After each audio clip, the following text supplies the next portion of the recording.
Moses eventually end up bringing the people? The law. So the first miracle that is somehow connected to the law was a whole river of death, blood, dying fish. All right, flip over to chapter 15. We're still in Exodus for a little while.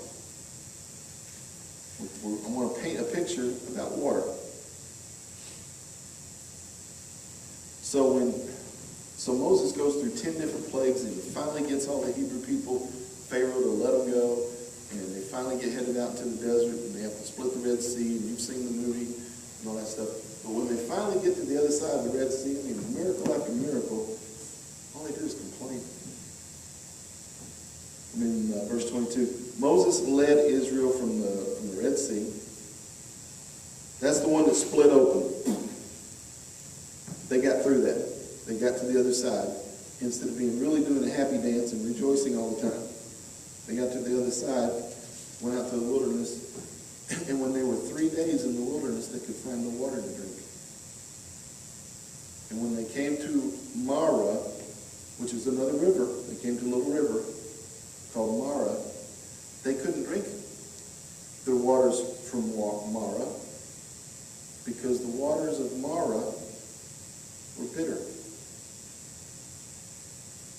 That's why it was named Mara. That's what the word Mara means. The river of Mara was the river of bitterness. Maybe some of y'all, that's all you drink is bitterness. But anyway, the whole point is they're walking around for 3 days and they ain't got nothing good to drink. And they get to a big river, and this river is yucky. It's bitter. Now watch this. See some pictures. So the people grumbled and complained at Moses, saying, "What are we going to drink?" And so Moses goes to the Lord to get some direction. And listen, the Lord showed Moses a tree. A tree. And Moses takes this tree and goes down to the bitter waters, and he throws the tree in the water, and it becomes crystal clear, pure, drinkable water. Are y'all beginning to see some things?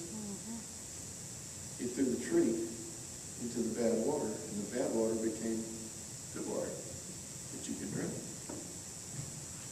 All right. Chapter 17. How did I end up staying in Exodus?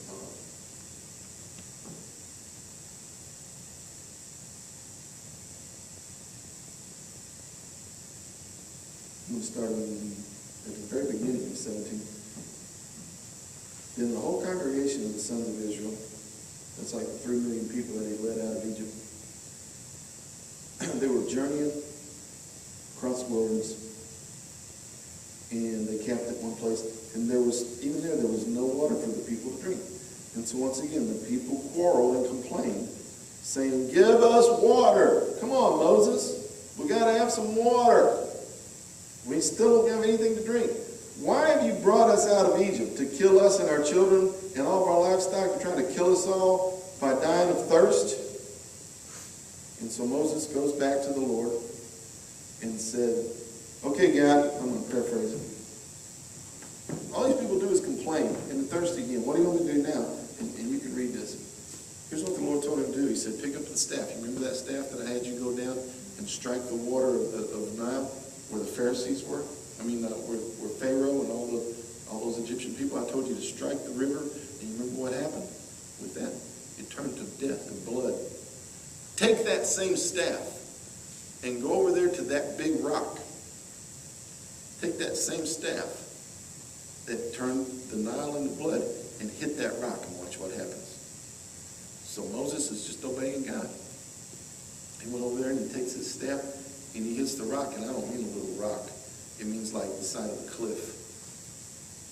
And when it cracked open, it began to split, and water gushed out of it. And I don't mean it was like a little spring where you could go up there and fill your canteen with water. It became a gushing river of pure water, because he had over 3 million followers, and this thing watered them from now on. He hit a rock with the thing that turned Pharaoh's river of Nile into blood. he goes out here in the desert and he hits a rock and it turns into a gushing, clear, crystal clear water for people to live with. Okay? I want you to get a mental image about the importance of water.